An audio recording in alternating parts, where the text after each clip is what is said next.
Mambo vipi mtazamaji na mwanamichezo mwenzangu, hii ni Jembe Sports na mimi ni Isaya Mbena. Siku hizi wananiita Umoja wa Mataifa. Hapa nimeanguka Magomeni Kagera. Leo nimekuja kuongea na meneja huyu wa Mohamed Hussein Shabalala, Eli Mzozo. Ana meneja wa wachezaji wengi lakini Shabalala pia ni miongoni mwao. Mambo vipi kiongozi? Safi ndugu yangu safi. Sasa hivi naambiwa kwa muda mrefu umekuwa uonekane takriban miezi 6, 7, 8. Nini labda kinasababisha labda ukimya wako au uonekane kwenye mpira? Friends umeiacha ama imekuwaje? Kwenye mpira ni kwa upande wa klabu nimepumzika kidogo. Kwa upande wa klabu nimepumzika, nimewaachia viongozi wenzangu. Nilikuwa na wasaidizi wangu yani, sasa hivi wao ndio wamekuwa viongozi wakuu yani. Kwa hiyo na mwezi wa 8 sijakanyaga hata uwanjani, hata Friends Angel inavyocheza sijawahi kufika hata uwanjani. Ninachotaka ni kujitibia ugonjwa fulani wa mambo ya mpira. Kwa nini sasa? Maana yake unakotaja Friends unamaanisha Eli Mzozo. Mpira ni ugonjwa. Mpira ni ugonjwa, sasa ule ugonjwa unaniharibia maisha. Yaani inaelekea sana haribu hadi maisha yangu yani. Kila ninachokipata na spend kwenye mpira hivi. Kwa hiyo nimeona ngoja sasa nijitahidi nisiende uwanjani, nisijishughulishe na kitu chochote cha Friends Ranger ili ni sahau yale mambo ya mpira yanayohusiana na klabu yani. Yeah. Nataka nifahamu ni nini kilitokea mpaka mkashushwa mpaka ligi daraja la pili kipindi hicho. Utaratibu wa ligi, TFF walibadilisha utaratibu wa ligi. Unajua hizi kanuni za mpira, mimi ninavyojua kanuni za nchi zinaanzia bungeni, si ndio? Bungeni mbunge anapoongea anamwakilisha nani? Yaani kwa maana sera zile. Sera zile. Hata kutunga sheria si inaanzia bungeni, watu wanajadili. Mbunge anapojadili sheria ina maana anamwakilisha nani? Mwananchi wake. Sasa soka la Tanzania liko hivyo. Wanakaa watu fulani wao viongozi wa mpira wao ambao yani wao kazi yao. Unajua kuna viongozi wa vilabu na viongozi wanaosimamia ligi yani kama chama cha soka labda TFF, si ndio? Labda chama cha wilaya. Wao ni viongozi wanasimamia vilabu. Na sisi ni viongozi tunasimamia. Wao viongozi wanasimamia vilabu na sisi ni viongozi ambao tunasimamia wananchi ndani ya vilabu. Sasa wao viongozi wanaosimamia mpira ni kama taasisi zo kama TFF. Wanakaaga wao kama wao kupitia ile kamati yao ya utendaji, kamati ya utendaji ambayo mimi hadi leo sikubaliki yani. Kwamba yani anatokea tu mwanasiasa fulani mtu maarufu kupitia kwenye uchaguzi kule anapeleka jina lake, anakuja anakuwa ndio mjumbe wa kuwakilisha wilaya Kinondoni katika masuala ya mpira katika mkutano mkuu wa TFF, na huyo ndo anapiga kura kumchagua kiongozi wa TFF, rais wa TFF, sio unanielewa, makamu mwenyekiti wa TFF. Badala sisi wenye vilabu ambao ndio tunajua shida za timu ndio itakiwa sisi tuchague kiongozi wa kuendesha mpira Tanzania yani. Sio yule mtu aliyegombania kwa ajili ya kuwakilisha wilaya kwenye kupiga kura. Kwa hiyo kura inapoenda kule mtu atapiga tu kura. Mtu anaweza kapewa 300 akapiga kura milioni. Kwa ajili ni faida yake. Yeye yani hajihusishi na timu, yeye apate hasara huko kwenye timu. Yeye hajui gharama zozote za mpira. Hajawahi hata kununua mpira. Hajui mpira unauzwa bei gani. Hajui watu viwanja vya mpira wanapata vipi kwenye kucheza. Jezi inauzwa bei gani yeye hajui yani. Lakini yeye ndio kiongozi wetu anatuwakilisha sisi yani kwenye kutusemea TFF. Kwa hiyo wao wamekaa wakati wa Jamali Malinzi kabla hajapata matatizo na nini ile uongozi wa Jamali Malinzi. Wao walitoa timu kutoka idadi ya chini kuzifikisha timu ziwe 20. Japo kulikuwa kuna mambo sio wadhamini wanalalamika sio nini. Jamali Malinzi akasema hapana. Tanzania ni nchi kubwa. Vilabu viko vingi, lazima timu ziongezeke juu. Vipaji viko vingi, lazima timu ziongezeke. Akazipeleka timu 20. Huwezi kuamini ndugu mtangazaji.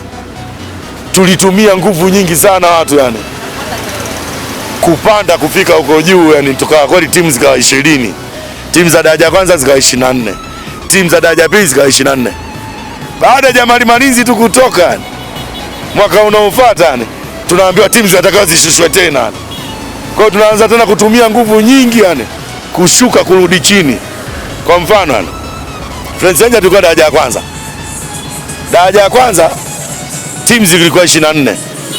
Tukawekwa makundi mawili. Zamani tulikuwa makundi matatu timu 7-7. Katika makundi matatu timu 7-7, timu moja inapanda. Sio unanielewa? TFF akasema bwana hapa timu inayopanda inakuwa inacheza mechi chache. Ni kweli. Maana ni mechi 14. Mechi 12 mechi 12 timu inakuwa imepanda. Ile ni kweli, hata mimi niliona ni point. Sasa kama uliona hivyo yani mechi 12, kwa nini basi usiseme kwamba hizi timu 7 zicheze, timu 2 zipite zicheze 6 bora? Ina maana timu 7 hizo utakuwa umecheza mechi 12 na hizi 6 bora utakuwa umecheza mechi 10, sio mechi 22 hizo. Kwa idadi ya mechi zingefanyaje? Na pia daraja kwanza ingekuwa na 6 bora. 6 bora ina maana yani ingekuwa rahisi kupata hata mdhamini kama Azam TV, kama nani sio, kama nani au wanaojitokeza sasa hivi kama sijui makampuni hao yanayodhamini mpira, wangeweza kudhamini ile 6 bora ikaonyesha hata kwenye ma TV yani. Labda hata kama nani kuna Wasafi kaongeza kuonyesha, labda wangesema daraja kwanza ngoja tuichukue sisi au nani, si ndio jamani? Sasa wao walichoona washushe tena timu daraja. Ubaya zaidi yani kwamba zinashuka timu nyingi. Kwa nini zinashuka timu nyingi? Moja kwa moja unashusha timu 4. Timu ngapi? Timu 4 yani. Katika kila kundi. Makundi yalikuwa mawili. Kwa hiyo katika timu 24 zinashuka timu 8. Hamna ligi duniani yani. Katika timu 24 zinashuka timu 8. Huko ni kuua mpira. Wale watu wa timu 8 wanaenda wapi wale? Wataenda kucheza wapi wale? Na wale wa daraja la pili timu 8 zinazoshuka zinaenda kucheza wapi? La 3. Vipaji vingi vitabaki mtaani. Huko daraja la 3 mmepaboresha. Si itakiwa kwanza mboreshe ligi daraja la 3. Iwe ligi ambayo yani ina ushindani mkubwa, iwe ligi ambayo ina fursa. Ili mtu hata akishuka na mchezaji mpira anavutiwa na ligi daraja la 3. Kwa hiyo kinachofanyika mchezaji akishuka kama leo mchezaji wa Mbao, na iona kabisa Mbao inashuka. Sijui unanielewa? Alikuwa Premier League, wakapatikana hata yule mchezaji alienda Yanga nani yule? Midfield wao yule. Waziri Junior. Hakuna kina Waziri Junior, kuna huyu mwingine midfield ameumia wa Yanga. So wametokea wale wametokea Mbao pale Alliance, ametokea Alliance. Balama Mapinduzi. Balama. Kwa hiyo ile Alliance kupanda zile timu za shule ndio ilisababisha kina Balama Mapinduzi wafanyaje? Wewe leo inashuka ile timu. Wewe unafikiria yule mchezaji wa Mbao tena ataendelea na mpira? Hawezi kuendelea na mpira. Hawezi kuja kucheza daraja la 3 yule. Si unanielewa? Haya, mwaka huu tena yamekuwa makundi matatu yani. Kuna kundi la timu 7, kuna kundi la timu 7, kuna kundi, kila kundi la timu 7 zinashuka timu 4. Hiyo daraja la pili wameweka makundi matatu, sisi tumeshuka. Sio mwaka jana tulimaliza kwenye nafasi ya nani, tukacheza playoff. Tukaenda kucheza playoff na Pamba kule. Mambo tuliyofanywa Mwenyezi Mungu anajua. Tukacheza playoff na Pamba hapa, tukasafiri tukaenda tukacheza na African Sports. Hiyo mechi ya African Sports ndio nifanyisha mimi niache mpira. Mambo tuliyofanywa kule Tanga, mimi nikajichanganya. Unajua na nikwambie kitu mtangazaji, unajua viongozi wetu wa mpira wapendi sana kuambiwa hivi au mtu hata umpe ushauri au kidogo mkosoe. Yaani wamekuwa wakali, wana hasira yani. Mimi nilipojichanganya baada ya mechi nilimpigia President Kalie. Kalie alikuwa rafiki yangu sana ni before haja hata president wa TFF. Tushaye kusafiri wote na Azam, tulienda nani kule Swaziland na Azam. Tulikuwa tunajadiliana vizuri hivi maendeleo ya mpira na mahusiano mazuri. Mahusiano mazuri. Kalie uje ni mimi before nilikuwa namuona ni kiongozi mzuri, alikuwa kiongozi mzuri kwangu. Lakini sijui kwa nini mtu akiwepo hapo kidogo anabadilika. Nilichompigia Kalie nilimwambia kwamba mnatuchezesha playoff. Mbona playoff zetu sisi za daraja kwanza zionyeshwe nani kwenye TV ili haki zitendeke? Mambo tuliyofanyia sisi leo Tanga hapa ni sio mambo ya sawa kwenye mpira. Yanakatisha tamaa. Anambia mzazo mimi niko zangu Kigoma kwa mimi mambo yanajali. Ngameza kwani kuwapo Kigoma wewe tatizo wewe si ndio rais wa mpira? Hata ukiwa Kigoma inatakiwa macho yako yani yawepo, watu wako wawepo yani. Uwezi wewe ukaenda kila kiwanja. TFF ipo, watu wameajiriwa. Ile ni taasisi. Kwa nini hizi mechi zisichezwe hata moja ili zionekane hata na Azam TV au na nani ili haki zitendeke? Kwa hiyo timu ya daraja ya pili inapanda daraja ya kwanza kwa mechi moja tu. Kila hizi tu kama anaweza kukudhulumu anapanda. African Sports wametudhulumu leo wako daraja ya kwanza wao. Wametushusha Friends. Leo Friends tuko daraja ya pili. Na tuko nafasi ya 4. Timu kuanzia nafasi ya 3 zinabaki. Zinaenda kucheza 3 bora. Timu kuanzia nafasi ya 4 zinashuka daraja moja kwa moja. Kwa hiyo katika kundi letu yani sisi timu 4 zitashuka, katika timu 7 4 zinashuka. Mimi wanaambia TFF dunia gani timu 7 zinashuka 4? Sijai kuona. Zozo una vitu vingi sana vya kuzungumza. Nataka tuzungumzie hapo kwenye Friends Rangers kwamba sasa hivi kocha ameonekana kuwa Haruna Moshi Boban. katika baadhi ya michezo, lakini haijatangazwa rasmi au yeye mwenyewe kutangaza rasmi, lakini mara mwisho alikuwa Singida United. Kwa mimi nataka nifahamu kwanza, kastaafu mpira, lakini moja sasa hivi yeye ni kocha rasmi wa Friends au ni kwa sababu ni senior pale tu anawapa uzoefu vijana? Haruna hajastaafu mpira. Haruna na Kagere ni mkubwa sana. Kagere anacheza mpira kule Rwanda. Asmani Machupa anachezea baada ya kutoka Simba alienda Uarabuni, aliporudi akachukuliwa na Traco ya Rwanda. Machupa anacheza mpira akiwa mdogo. Kagere mkubwa sana anacheza ligi Rwanda. Nakumbuka Machupa na Haruna, Machupa ni mkubwa. Machupa na Shehan Rashid, Machupa ni mkubwa. Sasa Machupa kamkuta yule Kagere anacheza kule Rwanda. Haruna umri wake labda ni kinawawa. Tatizo la Watanzania, mchezaji wetu sisi wa Kitanzania wanamzeesha, hata kama bado ana uwezo wa kufanyaje wa kucheza. Mchezaji akiwa nje ya nchi, hata kama mtu mzima nini wanakwambia yule, wanaangalia uwezo wake. Kwa hiyo hapa wachezaji wa Kitanzania hata wakiwa na umri mkubwa hamna wenye uwezo.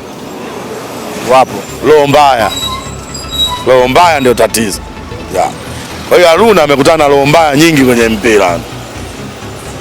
Ndio maana kaamua tu kutulia sasa, kwa maana kipaji kinazidi kushuka chini, kwa maana hapati mechi za kiushindani, hayupo katika ligi. Na Haruna alichojanganya toka wakati huo na Nyoso walivyodai maslahi yao ya mishahara walivyokuwa Simba. Walidai mishahara, Simba ilikuwa inacheza na Yanga, wakawekwa kempu, wakati watu wanadai mishahara miezi 6. Walipowekwa kempu, ile mechi ikaingia pesa nyingi sana. Walikuwa na kila kasi. Simba kashinda bao 4. Hebu fikiria, Simba kashinda bao ngapi? Watu waliposema sasa, jamani, haya mapato tupewe mishahara, viongozi fulani wakaona wale wachezaji maadui wale, wakaanza kuwapigia hesabu, bwana, hela hii tunalipia kempu sijui milioni 80 na ngapi, 100 na ngapi, tunapeleka huku. Sasa haya mambo ya kempu si mambo yenu nyinyi viongozi, ndio maana nyinyi mkawa viongozi. Nyinyi ndio mnatakiwa mtafute pesa ya kempu, sio ile pesa inayoingia ambayo sisi tunaingiza. Nyinyi ndio mtegemea watu kulipia kempu. Haruna hajawahi kufanya utovu wa nidhamu wote Simba zaidi ya kutetea maslahi ya wenzie Hadi waandishi wa habari nyinyi nikikuuliza Haruna kwani mtovu wa nidhamu kafanyaje? Hamna mtu anajibu hadi leo. Mimi nishauliza waandishi wa habari kibao, nimewauliza viongozi wa mpira. Kumbukeni hao viongozi hao waliosema kina Haruna ndio mwanzamu ndio wameenda jela. Lakini waandishi wa habari hamuongei. Haruna unakaa naye, unamjua zaidi. Mimi kuna kitu kimoja ambacho mimi ni mdogo, namfuatilia Haruna, alikuwa role model wangu wakati anacheza mpira na dream mimi na kucheza mpira. Nataka nifahamu kilitokea nini Haruna alipotoka, maana watu wengi katika mtaani inajengeka labda Haruna bwana alirudi, kuna vitu fulani ambavyo si unajua kama ambavyo wanavisema na wanavisikia. Haruna kutoka Ulaya, Sweden, alienda kule kucheza ligi kuu. Haruna ni mchezaji mwenye kipaji. Nini kilitokea hapa? Maana ni mtu ambaye unamjua na wewe ni mkweli sana. Watu wangependa kujua mzozo. Kuhusiana na mambo ya kule Sweden, unajua watu wote walioongeaga hamna aloongea ukweli. Wewe ongea ukweli kwa sababu unafahamu. Hata yule wakala tu Ndumbalo ndo alimpeleka kule Haruna kwa nia nzuri, ajui Haruna kwa nini alirudi. Ndumbalo, mimi namshukuru sana yule jamaa. Ndumbalo ni mtu safi sana kwenye mpira. Kama si Ndumbalo, sasa hivi ambaye ni kiongozi wa siasa. Hamna kiongozi kama Ndumbalo. Ndumbalo alimpeleka Haruna kwa moyo mmoja kule.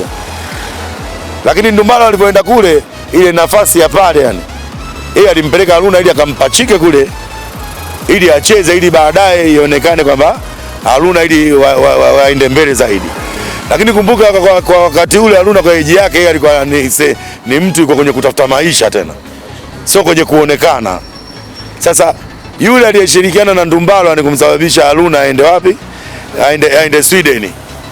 Kwenye mikataba yake ile ya Haruna pesa nyingi zilikuwa zinaingia kwa wale Ndumbalo kuchukua senti 5 kwa Haruna. Pesa zake nyingi kwenye mshahara. Tukiweka labda katika milioni 60, Haruna anaweza akachukua percent ngapi? Achukue 8. Achukue 8 milioni 52 inaenda kule Na kwa muda gani walisema? Katika miaka miwili ile ambayo amesaini nadhani. Si unanielewa? Yaani kama vile milioni 52 usione uchukue milioni 8. Wakati huko ulikotoka ulikuwa unapata maslahi zaidi. Kwa hiyo Haruna akaona sasa kule ndio familia yake na kufanja, wazazi wote wanamtegemea, dada zake wadogo, yani Haruna na ndugu wengi wanamwangalia yeye Ndio akaona mimi bwana ngoja nije kucheza mpira nyumbani yani. Kwa ajili mimi kuna familia zinanifanyaje? Inanitegemea yani. Na wakati anaondoka Haruna kuna timu kubwa ikamtaka pale. Lakini akaona ngoja kwanza nirudi nyumbani yani kwa ajili tayari ilishakuwa miayusho yani. Si unanielewa? Kwa hiyo kwenye mpira kuna kudhulumiwa. Haruna kule alikuwa anadhulumiwa. Sio Ndumbaro kwa anamdhulumu. Ndumbaro alimpeleka kwa nia nzuri kabisa. Wale waliompokea kule kuna wakala kule mwingine ndo alishirikiana na Ndumbaro anachukua pesa nyingi ya Haruna. Bana, vile vitu ambavyo mlikuwa mnavizungumza kuhusu Haruna Shaban Boban, fundi wa mpira huyu, kwamba watu wengi walikuwa wanasema vitu hivi, lakini huyu ni mtu wa karibu Eli Mzozo ambaye muda mwingi wanakuwa naye.